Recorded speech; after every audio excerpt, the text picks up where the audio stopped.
Question 7, okay. On the same axis and scales, graph the function f of x equals a half x, and then g equals 3 to the power of x in the domain minus 3 less than or equal to x less than or equal to 2.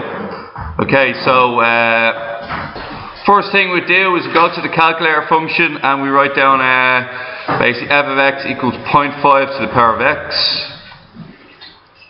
And then upon completion of that, we'd say the domain of minus 3, is that right? Yeah, it's 0.5, which is a half the power of x. Minus 3 being the start, and 2 being the end. And then step 1, and we have all these points here. Okay? What we're then going to do is we're then going to graph these points. We're just going to take down the points now, right? In a test, remember, you got to do a full table. So, for example, what you guys got to do in the test is this. You guys got to write down f of minus 3 is a half to the power of minus 3. And then you got to write down the answer, which is going to be 8. Okay, will somebody get that calculator, will somebody get that table on their calculator for me, please? Yeah, can you do that? Yeah, perfect, yeah. And then you have minus 2 to the power of minus a half, that gives you 4. And then you got to work your way all the way down to f of 2, showing your workings each times. What we're going to do is we're just going to take down the points for f of x. So what do you think? Do you have the points, Carl? Yeah. What's the points? Minus 3, 8. Minus 3, 8. The one after that? Minus 2, 4. Minus 2, 4. Minus 1, 2. Minus 1, 2. 0, 1. 0, 1. 1, 0.5. 1 and 0.5, yeah? 2.25. 0.25. 0.25, grand. That's it, isn't it? Okay, so that is the that's f of x done. What we're next going to do, if possible, can you do what g of x is for me? Okay, so g of x going from minus g of x going from minus 3 to 2, and we'll do g of x in green here. Okay, g of x is, guys.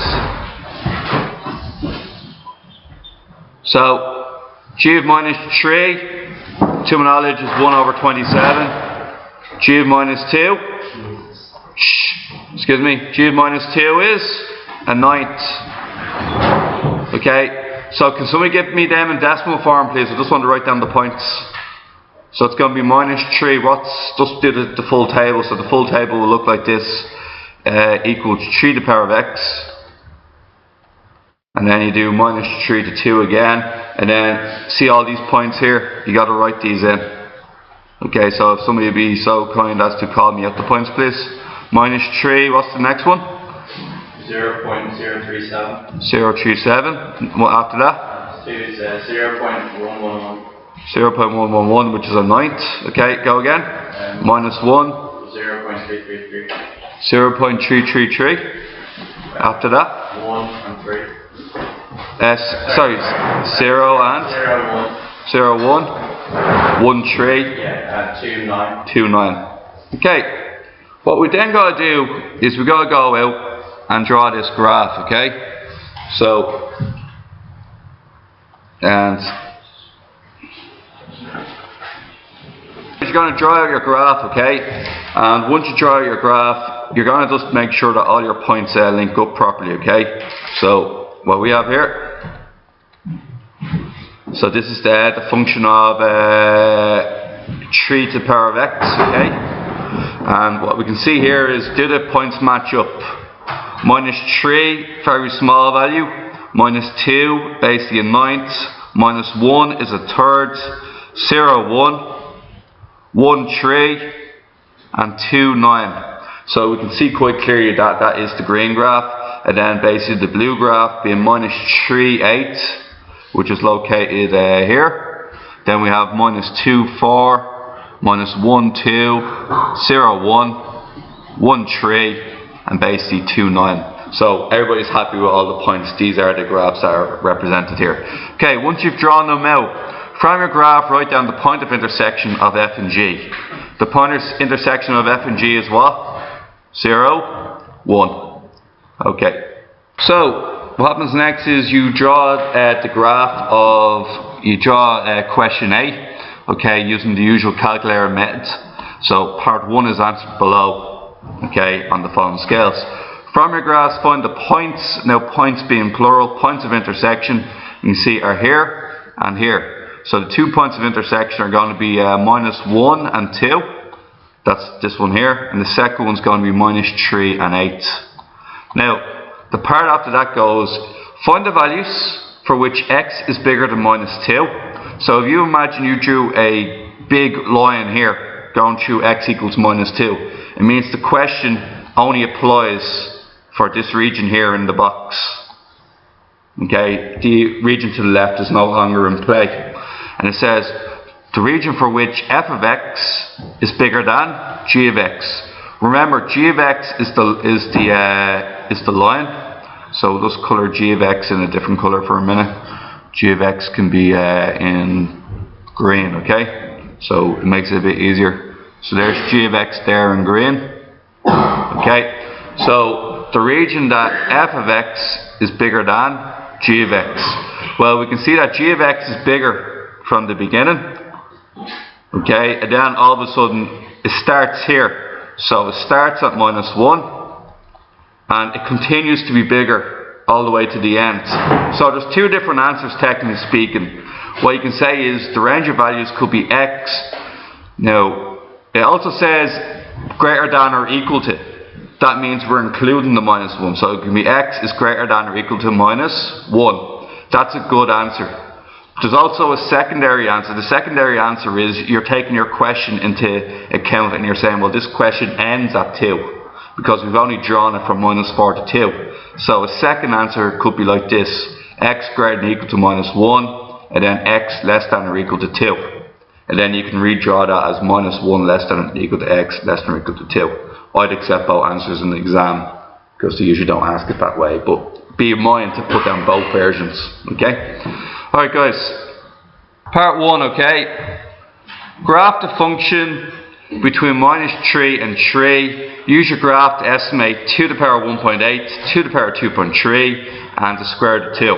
What we're going to do here is we're going to do the usual business of, we're going to go to our calculator. Into our calculator we're going to put 2 to the power of x, and then upon completion of 2 to the power of x we're going to do minus 3 all the way up to 3, and then we're going to draw out, we're going to do out our full table, and then we're going to draw the function now. Okay, so the usual. So we drew the graph, and the graph is drawn as shown. Okay, so what happens is we drew a graph in the domain minus 3 to 3. You can see it here to here. So basically all this question is in between these two green lines here. Okay, so that's what we're looking at. Anything in between the two green lines. Now that that's decided upon, what we're going to ask next is, he goes, use your graph to estimate what is 2 to the power of 1.8. Now, you can check that in your calculator right away, what exactly is 2 to the power of 1.8. So like in these type of questions, right from the get-go, you can sort of say, look, well I have an ability to figure out what the answer is before I do it. And you say 3.48 is what I'm looking for. Now we're going to do it graphically. This means replace x with 1.8. The next question means replace x with 2.3. The last question can be written as 2 to the power of a half, which means replace x with 0.5. Find the values in each case. So the first one's 1.8. So we're going to go across with we'll do a dotted line. And we'll make sure it's black. Okay, so what's a 1.8? 1.75 is halfway in between. 1.8 is around here. And as you can see, we go straight across. We're looking at about 3.4, 3.5. Exactly what we're expecting. That's part 1. That's part 2 is 2.3, roughly halfway in between, just above halfway. Across we go. The answer should be around 4.7, 4.8. And then finally, the last one, which is 0.5, I know this off by heart, it should be 1.4142. We'll see if that works. Go straight up for 0.5, straight across, and around 1.4. Okay, that's not too bad, is it? So, any questions on that? No, perfect. Okay guys, on the same axis and scales, graph the function of 2 to the power of minus x. What happens here is we now drew the function 2 to the power of minus x. And what happens is 2 to the power of minus x compared to 2 to the power of x. 2 to the power of x is the one that's going this way. 2 to the power of x is the one that's going in this direction here. While 2 to the power of minus x is the one going in this direction here. So what we can basically see is that they're actually mirror images of each other. So for example, they're the same distances across each time. So we can see that they're mirror imaged in the y-axis. Okay, so that's very important to know about reversing the function. So what we can now deduce from this type of logic is that anytime you make a positive power into a negative power, it mirror images in the y-axis. Just remember that. And that's how you describe it? Yeah, because it's the same distance out. It's a mirror image, okay? Now, questions are on this. On the same axis scale, draw the graph that's done below. What is the horizontal asymptote? Now, horizontal asymptote represents a line that it cannot cross. Okay? What line can 2 to the power of x and 2 to the power of minus x not cross? Well, look at this, guys. If we were to do this in the calculator, now what I'm going to do with the calculator this time is I'm going to set it to a really high power. So, for example, 2 to the power of x, okay, 2 to the power of x will be here. Now look what happens when I do something like this. Let's say I start at, I don't know, minus 1,000, okay, and I end at, I don't know, plus 1,000. Now, I'm going to go up in steps of 100, okay. Now look what happens. To the power of minus 1,000, 0, 0, 0, 0, 0, 0, 0, 0, 0, and then these are really small numbers. Never crosses the x-axis. So it never crosses the x-axis. And you can see this on the graph. See the way they never cross the x-axis. They start to bend away from it, and eventually they're practically parallel to it for all your eyesight can see. So an asymptote is a line that the graph can't cross, and it has to be a horizontal line. In this case, it's going to be x equals 0. Keane, do you have a question? Yeah, like it said a vertical asymptote. Would that... Alright guys, so horizontal asymptotes are always lines going straight across. Alright, let's go to number 10. Okay, the function ab to the power of x is passed through the following points, pairs of points. In each case, find the value of a and find the value of b. So look, I'll do part 3. Part 3 means is input equals 1, output equals 4. This means 4 equals ab to the power of 1. 4 equals ab. Next one, x equals 2, f of x equals 12. Okay, so what we're going to get is 12 equals ab to the power of 2. How do we solve this? Get one letter on its own. b equals 4 over a. Substitute into the other equation. A equals, it's a times 4 over a squared. 12 equals 16a over a squared. Cancel the a's, cross multiply. 12a equals 16. A therefore is 16 over 12, which is 4 over 3.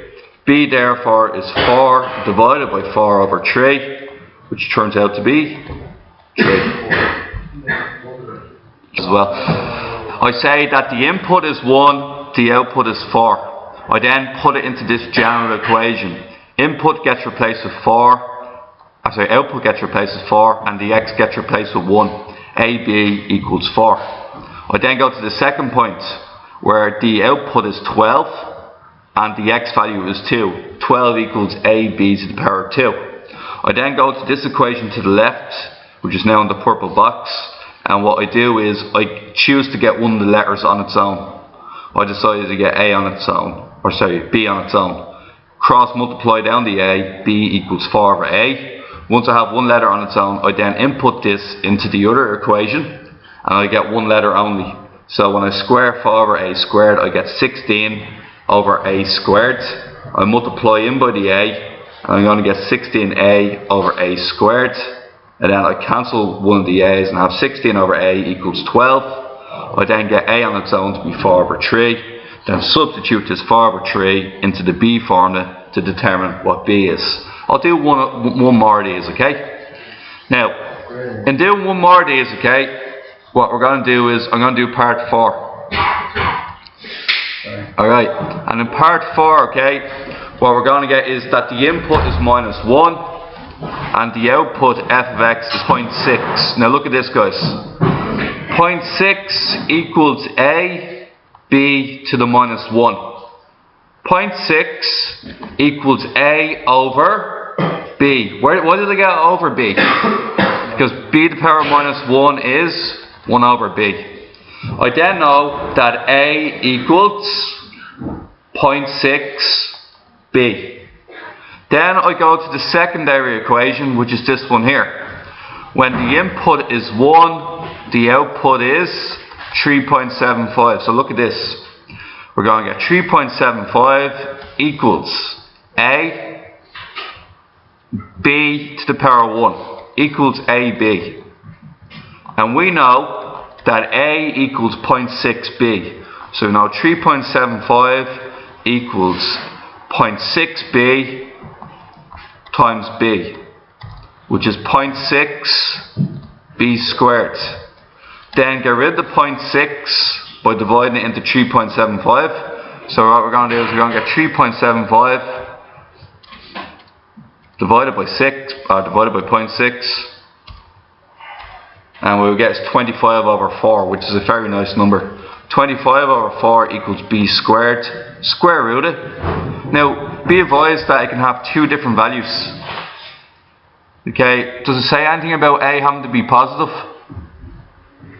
We might have to check our answers, okay? So in this case, I'll get b equals the square root of this number. 5 over 2. But that means plus or minus 5 over 2. Okay? And that means that if b equals minus 5 over 2 and b equals plus 5 over 2, multiply 0.6 by both of these numbers to find out what a is. So multiply by 0.6. That means a is 3 over 2 or minus 3 over 2. Or, sorry, minus 3 over 2 or plus 3 over 2. Don't you only take the positive values in these? Well, I'm going to prove it, just in case you don't remember. Okay? I don't remember, but I thought that I heard that you only take positive. Alright, guys. So, what happens here is the following, okay? We then look at these 2 points. The points are minus 1.6 and 3.75. What I'd suggest you do in your calculator is this, okay? What I suggest is you do both functions in your calculator and you figure out which one matches up. So for example, f of x equals a. A in this case is minus 1.5 or minus 3.5. So a is minus 1.5. Minus 1.5. Okay. Multiply by b. What's b? Minus 2.5. To the power of x, isn't it? To the power of x. Okay. Now what 2 points do we need to find out? We need to go from minus 1 to 1. And we need to verify that both points are on the graph. Minus 1 to 1. Now, are both points on? Minus 1 and 0.6. Minus 1.6. It works. And now we need 3.75. 1 and 3.75 is also on this line. So look guys, question should not read value, it should probably read values, because the answer of minus 2.5 and minus 1.5 actually works. When you put it in, and if you were to draw the graph, you'll still get the same points. Now I've got to check the positive version of this, where I get rid of 1.5, and I get rid of the negative in both of them. And once again, I'm going to check, do these questions still have the same points? Minus 1 and 0.6, correct. And 1 and 3.75, also correct. Question should read values, not value. Okay, moving on. Okay. 13. Velocity in velocity in v meters per second of a vehicle varies with time and is given by the function v of t equals 100, by 2.7 to the power of minus t kilometers an hour. Calculate phi when t equals 0. Make a rough sketch of the graph phi of t in the domain 0 to 6. Okay, to do this to 0 to 6, what I do is I probably do the function first. Once again, you're just going to put in your equation, 2.7, and then you're going to do this to the power of minus x. Okay, you're going to go from what to 0 to 6. Okay, step of 1, and there's your graph there. You're going to draw that in to your own graph there. Okay, so the question is, it first asks you to go calculate phi when t equals 0. What you do is you replace t equals 0 into this equation. You're basically getting v of 0. The velocity when time is 0. What velocity do you start off with? So it's going to be 100 by 2.7 to the power of minus 0. Anything to the power of minus 0, anything to the power of 0 is 1. So the answer is going to be 100. We can see this from our table, that at t0 it starts at 100. And then it starts working its way down. It goes, make a rough sketch of phi of t in the domain 0 to 6. This is the velocity on the y-axis, time on the x-axis, and when you see that it goes down and starts going across. Next thing I might ask is, what happens to v as t goes to infinity? What happens to this equation? What happens to the velocity as time goes on and on and on? What do you think happens? Smaller and smaller. It gets smaller and smaller and smaller, but never ever goes negative or 0. Okay? So, to be fair, actually, it actually, for all intents and purposes, it actually it never makes 0, but it's such a small number that it's considered to be 0. So the answer is, the velocity tends to 0. Velocity tends to 0, or becomes so small it's considered to be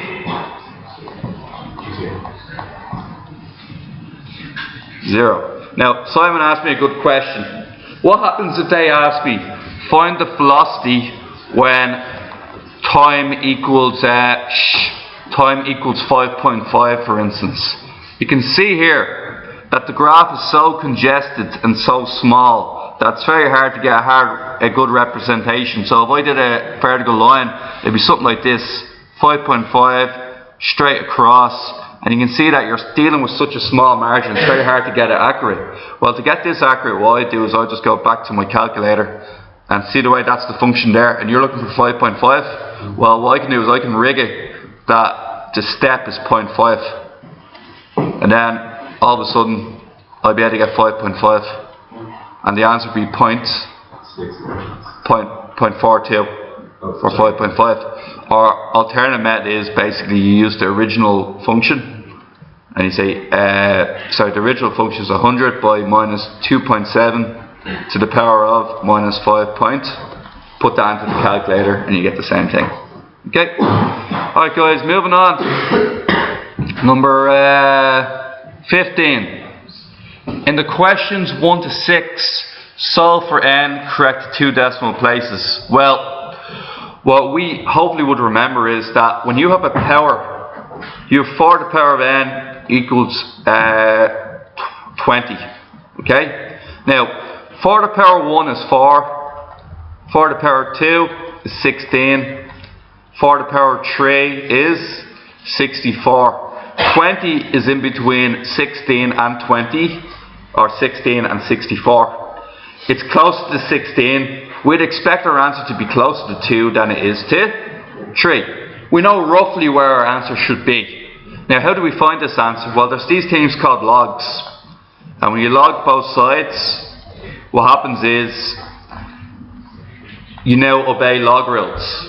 Log rules means that when the power, you can now move the power to the front by the log rule. So you're going to get n log 4 equals log 20. Remember, our answer should be in between 2 and 3. Then you're going to get log 20 divided by log 4. And then we're going to see what happens here, okay? Log 20 divided by log 4. So log 20 divided by log 4, and lo and behold 2.16, exactly what you're expecting. Okay, do one more of this. Okay, they're quite easy once you remember that. To solve a letter in the power position, you need logs. That's a general rule, guys. You use logs to solve everything in the power position. Now, I'll give you a really simple example for revision. I might have asked you in the past, 3 to the power of x equals 27. And most of you know your 3 tables off by heart. 3(1) is 3, 3(2) is 9, 3(3) is 27. Log both sides and you'll get this. Log 3 to the power of x equals log 27. Move the x to the front. X log 3 equals log 27. And then finally divide log 27 by log 3. And look what happens. Where's logs again? Oh yeah. Log 27 divided by log 3. And the answer is 3. So you can see, although you wouldn't need to do that normally, if you get one that's not in the, if you get a number that's not in the power series, you then have to revert back to logs. Okay, so another example would be, obviously the most difficult question here is the last one. Okay, now,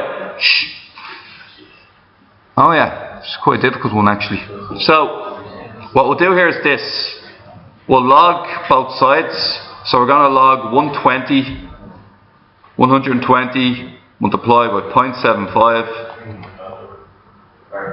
to the power of n. Now, we can't do this, okay, because we need the power and the number on its own. So what I'd suggest right at the start is dividing by 120.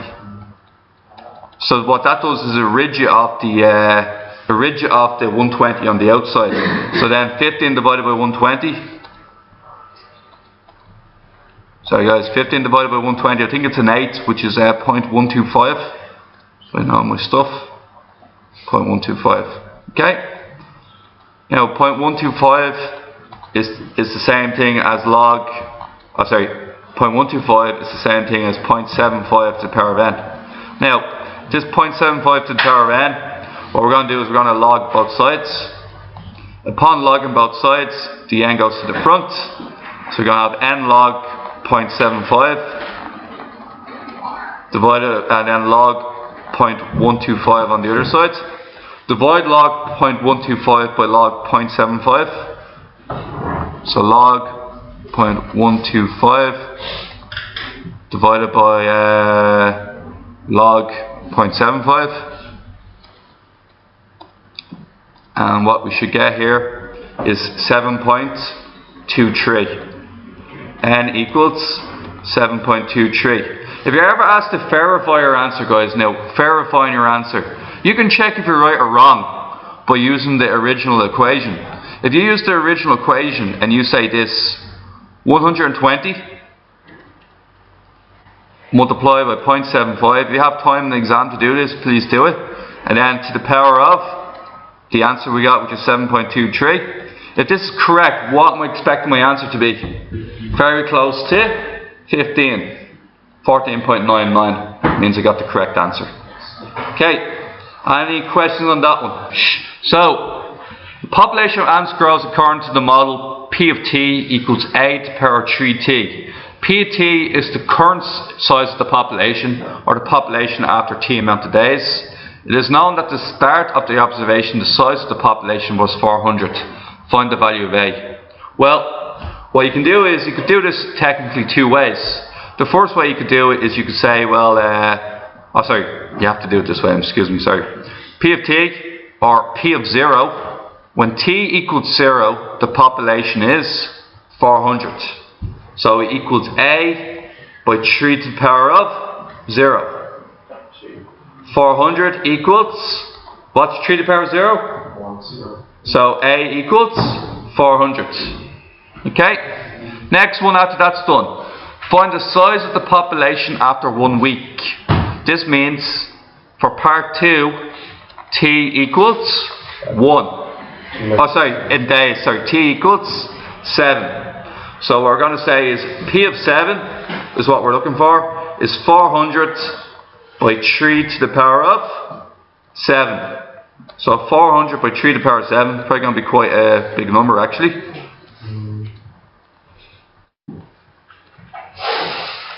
Uh, 874,800.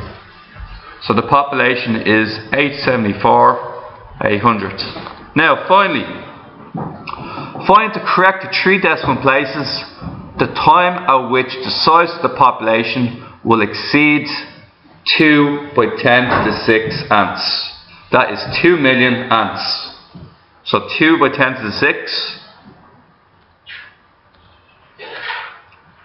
2 million ants. Okay, so check this out. Okay, so number 3, the equation becomes,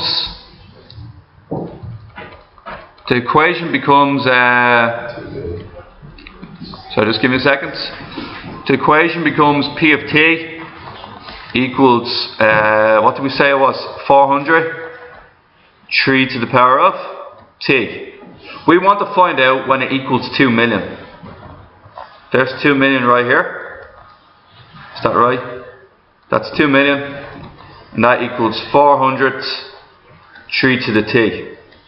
First things first, let's divide 2 million by 400, like we would have done in the last exercise.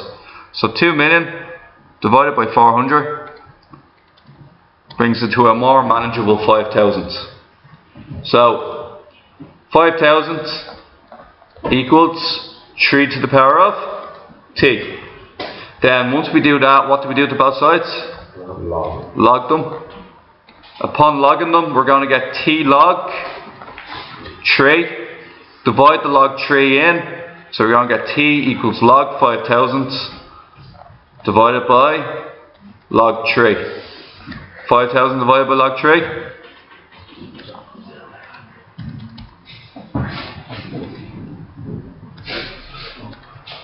What do we get? 7.75 years.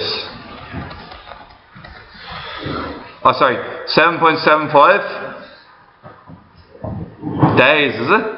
Days, yeah. Okay, 7.75 days. Alright, guys. Okay. Population of turtles in a lake decreases to 80% of the previous year. In 2010, there were 120 turtles in the lake. Find a model for the number of turtles T of n in the lake n years after 2010. Your model should be in the form Tn equals T0 to the power of an.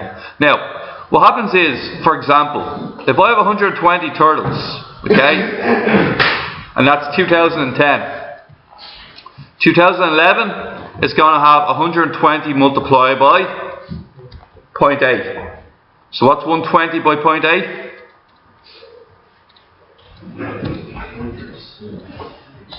96. Okay, and then after that we got to multiply by another 0.8, and we get is, well, we can't have half turtle, but it's 76.8. Okay, so it's 76.8, and that was to the power of 2. The next year will be to the power of 3. So lads, oh sorry, I meant to be going upwards, not backwards. So what we can see is the next one, if we multiply by another 0.8, that's 0.8 to the power of 3, which is 61.44. So guys, what I'm trying to tell you is, for year 1, the power tells you how many years have gone by. So this will be N1 for 2011, N2 for 2012, and N3 for 2013. Okay, now let's go back to our original formula. Okay, Tn therefore equals T0, means your population before the reduction happens. A is going to be 0.8, because at the end of each year you multiply by 0.8 to get 80%. N represents the number of years that have gone by. So it's what I showed you earlier when you do it. So for example, 120 by 0.8 to the power of 3 that will give you the answer of 61.44. Okay, after 3 years. Now, what they want you to do is they want you to graph it up in trees. To graph this up in trees, you use your calculator function. Okay, and you go 120 by 0.8 to the power of n. Where's the power button? So power of x. And then it says graph it up and start at 0, graph it up in trees up to 18, so end at 18 and use a step of 3. And then it will want you to graph this here. So you can see the turtle population. What's happening to the turtle population as time goes on? Just decreasing and decreasing. So what we did here was we graphed the function, and every 3 years we found out the population, like so. And what we're going to do is we're going to graph this, okay? So every 3 years, starting from 0, the initial value is 120. The value after that is around 64. Value after 6 years is around, 31. Value after 9 years was just below 20, which was 16. Value of 12 years is 8.2, which is here, and then value of 15, and then value of 18 at the very end. Right, so you draw your graph like so. Next question after that is going, use your model. How many turtles should be in the lake in 2020? 2020 is how many years afterwards? 2011 is 1, 2012, 2013, so it's basically going to be how many years afterwards? 10 years afterwards. Find the value when n equals 10. Go up to 10 and then go across, and the answer should be around, what you reckon, about 16? About 17 maybe. Let's check our table. 9 is 16. Let's go a number bigger than that. 17. So 17 turtles left. Okay? 17. If the population falls as low as 5, conservationists will not be able to save the turtle colony. According to your model, when correct to the nearest month will this occur? This is in years. Okay? So here's what we got to do. Okay? So to the nearest month. Okay? So what we need to do is we need to find 5 on our chart. Now 5 on our chart would be around, that's halfway, it's a quarter. So around here would be 5. Until we hit here, be about down here. I reckon about 13. No, that's just like it's not. It's exactly like the question you asked, but you know what? We have a way around this. I'll show you the way around it. Okay? I'm not going to use the graph. What I'm going to use is this. I'm going to use logs. Okay? So, you're looking. 0.8 to the power of n equals 5 divided by 120. So I'm going to do 5 divided by 120. And what I can find out here is that it's 1/24. I'll just leave it as 1 over 24. Okay? I'm going to log both sides. And then when I log both sides, what I'm going to get is n log 0.8 equals log 1 over 24. Now, remember an estimate for an answer. An estimate for our answer will be around 13 3/4 years. Okay, so we're going to do here is this, n equals log 1 over 24 divided by log 0.8. So log 1 over 24 divided by log 0.8. Okay, so log 1 over 24 divided by log 0.8. Now, if you know you don't get an answer anywhere near 13, you're in trouble. So it's actually over at 14.24. Okay? So n equals 14.24. Now guys, look at this. That is 14 years. And 0.24 multiplied by 12. Why am I multiplying 0.24 by 12? 12 is months. 12 months in a year. That means 3 months. 14 years, 3 months. Okay?